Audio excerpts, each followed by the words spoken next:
My name's Katherine Daubney. I am a process improvement consultant. So I work for BJSS, who are a business technology consultancy.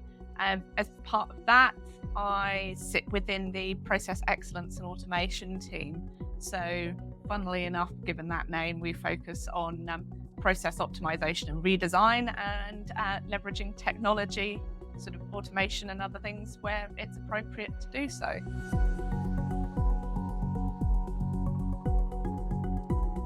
The thing about me that most people wouldn't expect is that one of my favourite hobbies is riding motorbikes. So I find it a really great way to de-stress because, well, it's difficult to think about doing the housework, fixing the client's problem, doing the DIY, anything else other than what I need to do to get round the next corner when I'm going at some obscene speed around a racetrack.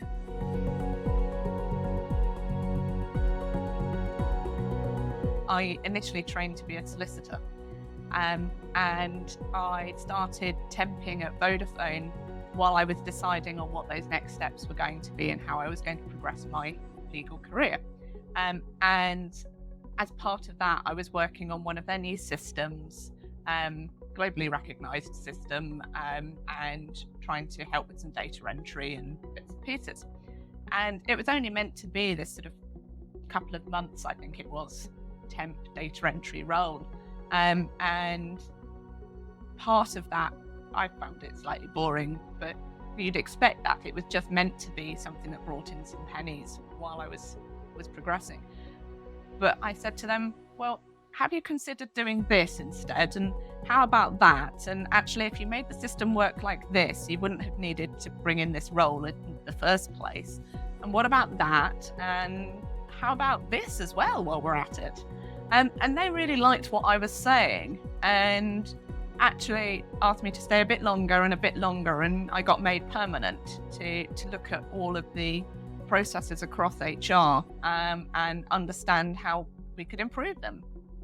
So that was great, but I was very conscious after a while that all I was doing was business improvement, but in my own head, all I was doing was applying common sense and logic. And I thought there's got to be, in the way of a Lean Six Sigma practitioner, there's got to be a better way to do this. And that's when I started exploring what else I might be able to do.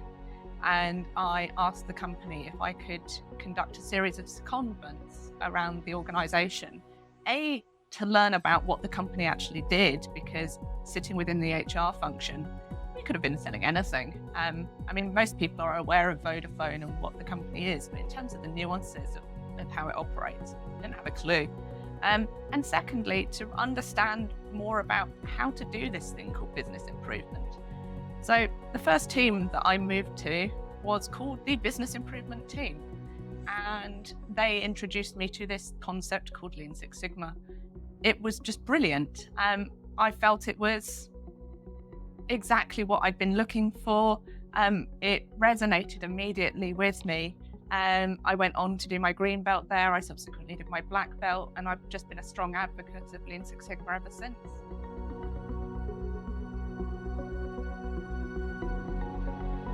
The most inspiring person for me has probably been my green belt tutor.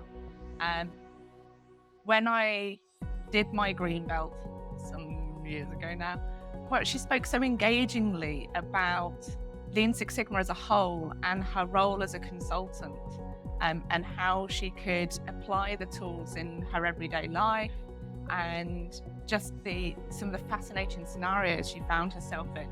And I can remember being sat in that classroom thinking, not only do I really want to pass this and get this qualification and continue working with this, but I really want to be a black belt consultant. And I can remember the company I did that with at the time messaging them and saying, I'd like to do this. How do I do this?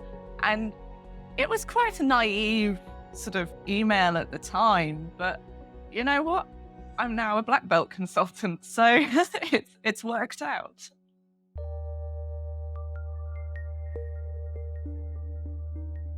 That's a really interesting question, because by the very nature of my role and how BJSS operates, we try to adapt to whatever the client wants. And so to me, it means adapting to those client requirements. There's a common misconception almost that when we go into, if I go in to do a business improvement project somewhere, that means I'm cutting costs. And so often people are nervous to talk to me or to really engage, because they think, well, my job's at risk. All you're trying to come in here and do is automate this and therefore get rid of my job. And so I'm not going to engage with you or tell you anything. And really, it depends entirely. Business improvement, it's entirely dependent on what the client wants. I guess you could ultimately summarize it as helping the client to identify what the weakest point is that's hindering their strategic objectives, and then helping work with them to address that. But what those strategic objectives are really, really depends. You could be looking at customer experience. You could be looking at automation and cost reduction and reducing headcount. Cost reduction doesn't necessarily mean reducing headcount. You could be a lot of projects where I've saved headcount in a particular place.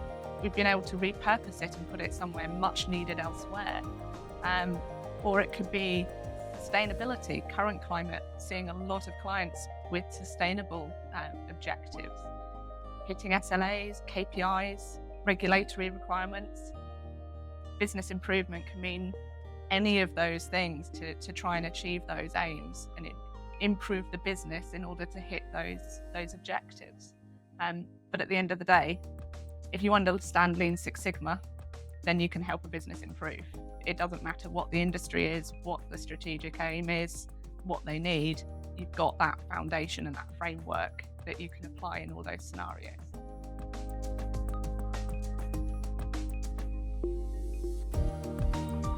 One project, and actually it's the one I did for my Greenbelt certification all those years back, was around SIM activations at Vodafone. So the company had a focus at the time on call volumes and reducing the number of customers calling in. And there was a recognition as to how many customers were calling in around SIM activations, which indicated both a high cost for Vodafone and also a failing process that was likely making the customers quite unhappy, because nobody likes to phone up sort of anywhere and go through a nice process and press 1 for this, and we all hate that.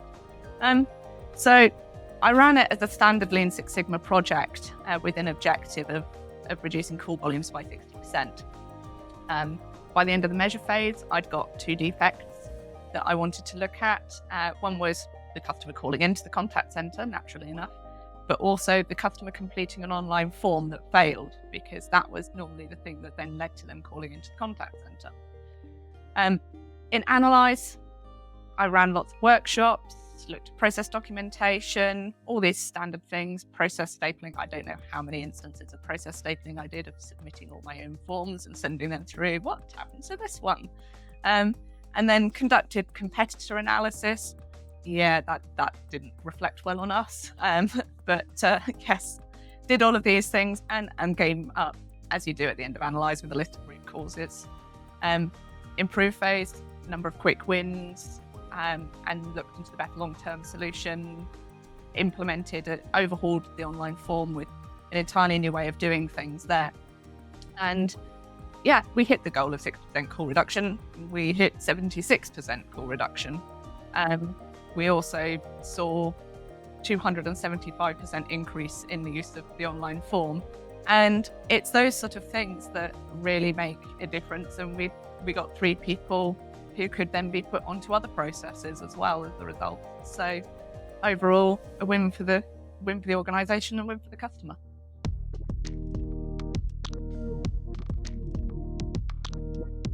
My role means I'm often going into organisations where they don't have any continuous improvement, any business improvement, real Lean Six Sigma expertise. So I tend to see the other side of things as to, this is what it looks like when it's not happening. But you can flip that on its head and look at the of what I would love to see if I went into such an organisation. And what I'd love to see would be lots of visual management boards showing all of the KPIs, how things are performing, just some simple RAG statuses of how are we doing. One of my more recent clients, very high pressured environment, and everybody sat there at their own computer, head down, focused. I don't know that anyone had a clue how the next door department, who might be 2 desks down, were performing and how the company was working as a whole, because they were so stressed and focused in their own section. And that sort of siloed lack of visibility is really the thing that we'd need to change to create that organisation where business improvement is at the heart. And it's open communication. People are able to say things to management. So many of the projects that I've done that have been successful, I've gone into an organisation, they've said, we need you to fix X. And I've just gone and spoken to the most junior people in that area. And the most junior people have told me, to fix X, you need to do Y. And naturally, you need to validate all of this. You need to do the analysis. You need to work it through. And what I do, probably 75% of the time, I need to do Y because that will fix X. And if people were actually listening in the first place, the people that work for them have the answers.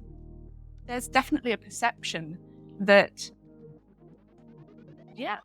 how would they know? They're the most junior people in the company. Seeing that people at all levels are coming together, talking about problems. There's sort of suggestion boxes. There's stand-ups in the morning around those visual management boards. All of this sort of communication, both passive of being able to view the visual management or active of just one-on-one conversations or group conversations. That's the best way to ensure a company continuously improves.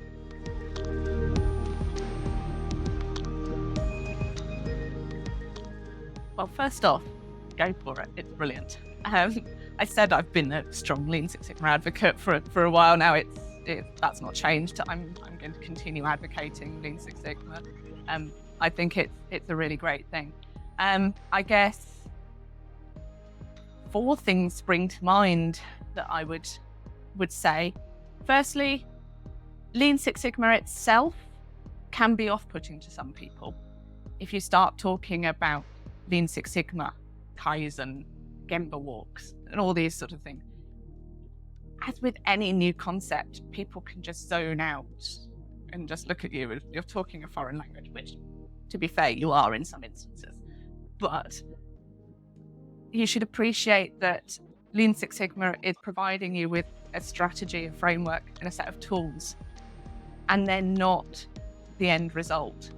This is not a tick box exercise. Oh, look, I've done a SIPOC, I've done a control chart, ergo, my project's good.